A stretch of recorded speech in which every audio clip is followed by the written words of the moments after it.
Hola, ¿qué tal? Bienvenidos a este episodio de Filosofía aplicada a nuestra vida cotidiana. En este primer episodio vamos a revisar la pregunta ¿quién soy yo? ¿Cuántas veces no nos han hecho esta pregunta? ¿Y tú quién eres? Las respuestas más comunes que solemos escuchar a la pregunta de ¿quién soy yo? Son el nombre, la profesión, el género, la edad. Por ejemplo, ¿quién eres tú? Pues yo puedo responder, pues yo soy Aralia, soy filósofa, soy mujer, tengo 36 años, soy de la Ciudad de México. En fin, puedo dar una lista infinita de características respecto a lo que yo soy. Pero cuando yo doy esta lista infinita de características tratando de explicar quién soy, al final del día no explico propiamente quién soy. Si respondo Aralia, pues estoy explicando mi nombre. Si respondo mi género, bueno, pues eso, estoy explicando de qué género soy. Puedo responder con mi edad, puedo responder con mi profesión. Pero la pregunta ¿quién soy yo? ¿Tiene una sola respuesta o una mejor respuesta que esta? Bueno, vamos a analizarlo un poco. Socialmente nos exigen que tengamos una identidad, que nos construyamos como individuos. Es decir, yo, Aralia Valdés, tengo una identidad que he construido a lo largo de mi vida, la cual corresponde solamente conmigo, con Aralia Valdés. Y esa identidad no puede ser robada o adquirida por ninguna otra persona. Hay un viejo proverbio, una vieja pregunta que quisiera yo hacerles a ustedes. Si tenemos un barco y ese barco sale al mar, tendrá unos 800 viajes en su vida, y en el viaje 801 se le rompe un pedacito de mástil, un pedacito de proa y un pedacito de popa. Y entonces llegan los mecánicos del barco y se ponen a revisarlo y entonces le cambian el mástil, le cambian un pedazo de proa, le cambian un pedazo de popa. Y pues ya queda muy bien, quedamos muy contentos con nuestro barco y lo volvemos a enviar al mar para que siga pescando, o un barco de guerra, en fin, para lo que sea que lo usemos. Y meses después se vuelve a descomponer el barco, se le rompe otro pedazo y volvemos a mandar al mecánico para que lo reemplace. Y así sucesivamente, hasta que en nuestro barco no queda un solo elemento, una sola pieza del barco original. La pregunta es, ¿sigue siendo el mismo barco o ya es un barco distinto? Bueno, pues si esa pregunta es compleja para un objeto, tradúzcanla a un humano. ¿Quién soy? Pues es algo infinitamente complejo. No soy solo mi nombre, no soy solo mi edad, no soy solo mi género, no soy solo mi nacionalidad, no soy solo mi profesión, no soy solo mis gustos. Soy un conjunto de todo esto. Soy un gran compendio de muchas cosas que me componen.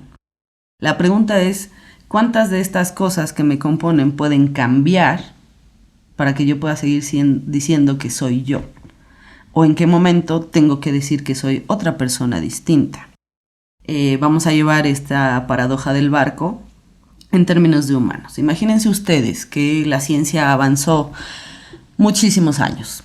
Y entonces tenemos una pareja, un novio, una novia, un novie, lo que sea. Y estamos con esta persona. Y de pronto hay un accidente y entonces la persona queda con daño cerebral. La primera pregunta pues es simple. ¿Tu pareja, que ahora tiene daño cerebral, tú consideras que sigue siendo tu pareja aunque tenga daño cerebral? La respuesta en general es que sí, que es mi pareja aunque no pueda pensar, no pueda hablar, no pueda expresarse de la misma manera en la que lo venía haciendo. Ok, cambiemos un poco el ejemplo. Lo mismo, mi pareja tiene un accidente y entonces sufre daño cerebral, pero la medicina evolucionó tanto que logran hacerle un trasplante de cerebro. Y entonces queda el mismo cuerpo de mi pareja con un cerebro nuevo de otra persona que ni siquiera sabemos quién es. La pregunta es, ¿esa nueva persona con ese nuevo cerebro, con el mismo cuerpo de tu pareja, sigue siendo tu pareja o es una nueva persona? Es muy difícil tener una respuesta única. La mayoría de gente, de personas, tienden a decirme que no, que esa ya no sería su pareja. ¿Pero por qué si tiene el mismo cuerpo? Pero la mente ya no es la misma. Entonces quiere decir que la mente es un elemento necesario para la identidad, para ser uno mismo. Parece ser que al final de la historia son 3 elementos los que nos permiten hablar de identidad o de sentirnos uno mismo. Tiene que ver uno, sí, con la mente, con las ideas, con un cuerpo de ideas y de experiencias. Recuerden que la mente también implica memoria. no solo pensamiento. Entonces, la mente en términos de tener estas experiencias de vida con las personas con las que ha tenido contacto tu cuerpo, ¿sí? Entonces, mente es un elemento importante para la identidad. 2. El tiempo, la permanencia de las ideas. Es decir, si yo tengo un golpe en la cabeza y despierto sin tener ninguna idea, ninguna percepción de lo que yo era antes, la mayoría de personas responderían que soy una nueva persona. Pero pues no sé, si a mí me sucediera, yo no sé si yo me asumiría como una nueva persona o como la misma Aralia en una nueva construcción. Eso es una respuesta circunstancial. Y el tercer elemento importante es el cuerpo. Tenemos entonces mente, tiempo y cuerpo. Si perdemos alguno de estos tres elementos, podríamos entonces abrir la posibilidad de decir que yo ya no soy la misma persona, o que esa persona de enfrente ya no es la misma persona que era. Para tratar de resumir un poco la idea, la identidad es algo que se construye de manera holística dentro de una sociedad que implica necesariamente tres elementos sólidos o duros, es decir, que permanezcan un poco más en nuestra mente, que son la mente, las ideas que podemos generar, los recuerdos y las experiencias que tenemos con esto, el tiempo, es decir, nuestra memoria, cómo podemos remontar estas experiencias, o si no tenemos ya estas experiencias, y tercero, el cuerpo. Es decir, si me cambian totalmente el cuerpo. Y vamos con un ejemplo para este tercer punto.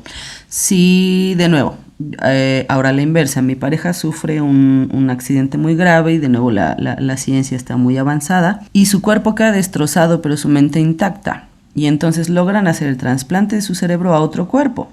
Mi pareja va a tener en teoría pues las mismas ideas que había tenido, los mismos recuerdos. Estamos cumpliendo con dos componentes importantes que son mente y tiempo.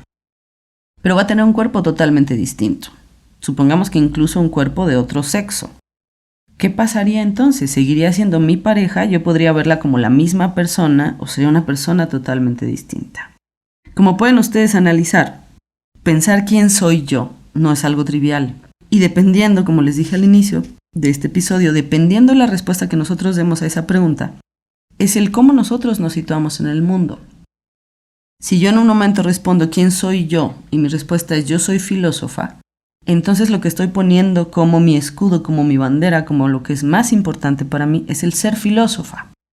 Pero si yo respondo ¿quién soy yo? Y entonces lo primero que respondo es soy mujer, pues entonces el género es algo muy importante en ese momento de mi existencia. Hay que observarnos, hay que ver qué respondemos cada uno. El riesgo de la identidad, el riesgo de pensar en esto de esta manera, en el quién soy, es que la palabra soy es algo que nos lleva a pensar algo ya hecho, ya determinado, ya delimitado. ¿Cuántas veces no hemos escuchado por ahí decir que el ser, una de dos, o nace incompleto y busca la media naranja por la vida, o el ser nace siendo perfecto? Y pues la verdad es que ninguna de las dos. Ni nacemos perfectos, somos entes absolutamente perfectibles, es decir, nacemos incluso si nadie nos educa, podemos ser seres muy imperfectos, altamente imperfectos, y por el otro lado, no nacemos sin nuestra media naranja, ¿no? Esto tiene que ver con el mito del amor romántico, que veremos en algún episodio siguiente. Ya profundizaremos al respecto. Sin embargo, lo importante de decir acá es que no nacemos incompletos. Pero el ser, la palabra soy, nos suena a una totalidad, es decir, yo soy algo, y eso implica un tiempo. Como si yo dijera, yo siempre soy esto y yo siempre voy a hacer esto. El peligro de hablar desde nuestra identidad, de enarbolar estas banderas de lo que sí soy, ¿no? Yo soy gay, yo soy mujer, yo soy varón, yo soy filósofa, yo soy luchador, yo soy mecánico, yo soy futbolero. Todas estas cosas que nosotros afirmamos como lo que sí somos, nos llevan a un lugar peligroso mentalmente, es decir, nos llevan a pensar que siempre somos de la misma manera y que siempre tenemos que ser de esa misma manera.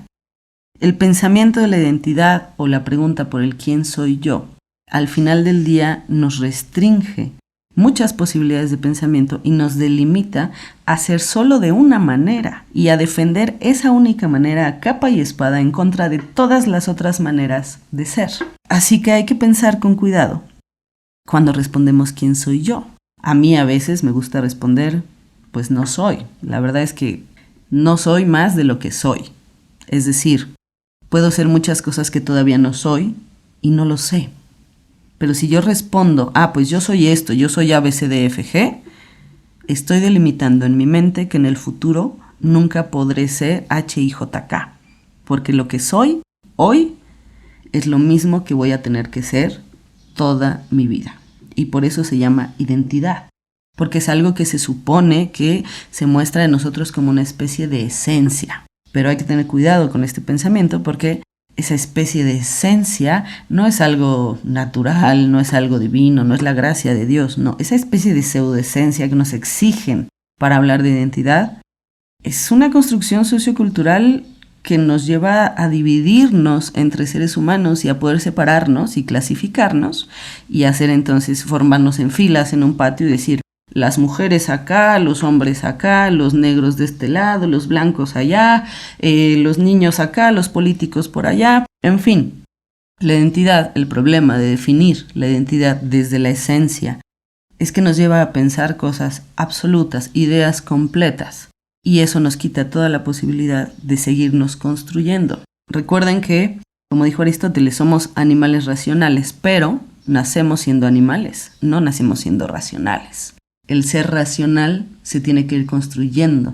Es una construcción cultural que se da a través del lenguaje, a través de la repetición, en fin, etc. Ya veremos cómo aprendemos las cosas, pero esa racionalidad, si no la aprendemos de la manera correcta, si no la desarrollamos de la forma correcta, no se da por sí misma. Podemos andar por la vida siendo animales, pero no racionales. Y se supone que lo que distingue al ser humano del animal es precisamente la racionalidad. Así que tenemos que fomentar esta racionalidad que es aprendida. Entonces, pensar en la esencia de la identidad, en quién soy yo, es muy peligroso pensarlo desde la naturaleza, desde mi esencia, desde el decir es que yo así nací y así soy y siempre he sido así. Cuidado, el ser humano es un animal de construcción. Todo el tiempo nos estamos reconstruyendo y deconstruyendo. Es muy importante que nos permitamos a nosotros mismos deshacernos de ideas viejas, anquilosadas y poder adquirir nuevas ideas y ver el mundo de manera fresca y distinta muchas veces a lo largo de nuestra vida. Pero palabras como la identidad, que nos obligan a asirnos de ciertas determinaciones, de ciertas definiciones limitadas y limitantes, nos ponen contra la pared, no nos permiten modificarnos a nosotros mismos, no nos permiten ser en libertad, nos permiten solamente ser de modo coartado y de modo total y determinado. Bueno, vamos a profundizar un poquito más sobre este tema en los siguientes capítulos. Solamente recuerden que los seres humanos nos construimos socialmente y por ahí vamos a reflexionar en el siguiente episodio que precisamente esta construcción social es la que nos marca casi todos los ámbitos de nuestra existencia. Bueno, muchas gracias por escucharme. No olviden ponerse en contacto conmigo. Pueden mandarme un mensaje a mi correo araliavaldez@gmail.com. Recuerden que Valdez se escribe con S. Así corredito el correo araliavaldez@gmail.com. Pueden visitarme en mi sitio web www.araliavaldez.com.mx. Y bueno, cualquier duda, pregunta, si les gustaría escuchar algún tema en específico, tienen alguna duda, conocer algún autor, en fin, bueno, pues aquí estamos para platicar con ustedes. Muchísimas gracias. Hasta el siguiente episodio.